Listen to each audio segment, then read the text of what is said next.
RDO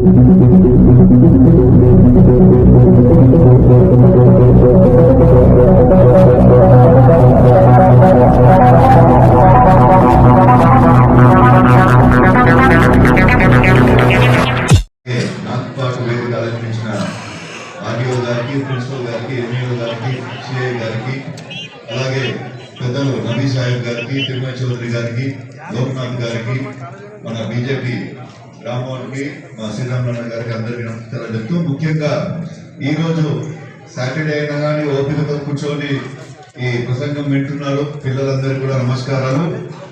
మరి ఒక్క సీతమ్మ మధ్యాహ్న భోజన పథకం అంటే ఎవరు డొక్క సీతమ్మ అని చెప్పి మీరు ఎవరన్నా గూగుల్ చేసి చూసినారా?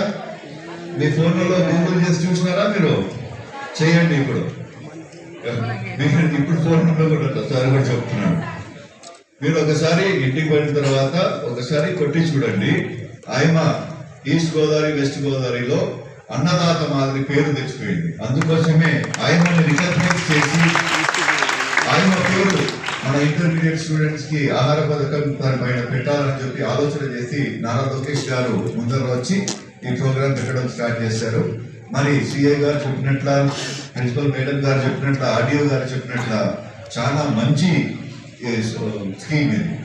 ఎందుకంటే వాళ్ళందరూ చెప్పారు ఇంటికి పోయి వస్తామని చెప్పి సగం మంది పోరు, సగం మంది పొద్దున తల్లిదండ్రులు చేయడానికి పోతే భోజనాలు చేయడానికి ఎవరు ఉండరు.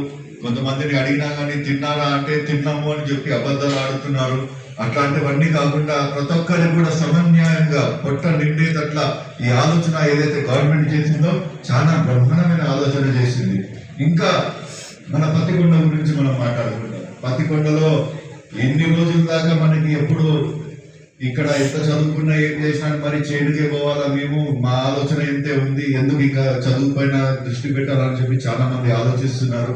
ఆలోచనలు పెట్టుకోకండి. ఎందుకంటే మన కాడ టాటా సోలార్ కంపెనీ వాళ్ళు వస్తున్నారు, మన కాడ గోల్డ్ మైన్ ఒకటి వస్తుంది, ఇంకా చాలా మటుకు అన్ని ఫ్యాక్టరీలు చేసిన తర్వాత ఆ పీరియడ్ లో మా నాన్నగారు మెంబర్ ఆఫ్ పార్లమెంట్ ఉండేది కర్నూలుకి.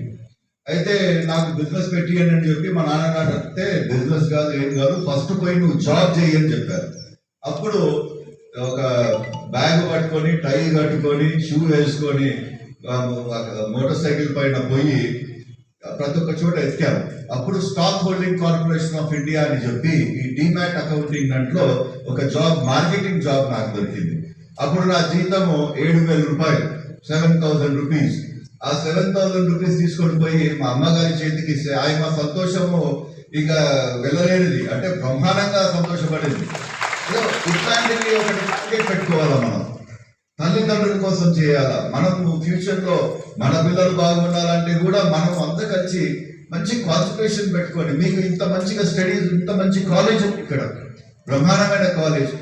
ఇవన్నీ తాగుడు, డ్రగ్స్ అన్ని పక్కన పెట్టి మీకు అంతగా అలసిపోవాలంటే, నిద్ర రావాలంటే పోయి పక్కన గ్రౌండ్ ఉంది, గ్రౌండ్ లో ఒక గంట సేపు ఆడండి. ఏదైనా ఒక స్పోర్ట్ టేకప్ చేయండి. స్పోర్ట్ టేకప్ చేయడంతో ఇంకా కాన్సన్ట్రేషన్ పెరుగుతుంది. అట్లా చేయాలా కానీ వేరే చెడు పిల్లలుగా వచ్చి అది చేసి ఇది చేసి అలవాట్లు నేర్పడానికి ట్రై చేస్తారు. దయచేసి వాళ్ళందరికీ ఎవరి మాట వినకండి. తల్లిదండ్రుల ముఖం చూడండి, మన విద్యార్థులు మన టీచర్ల ముఖం చూడండి. వాళ్ళందరూ కష్టపడారు.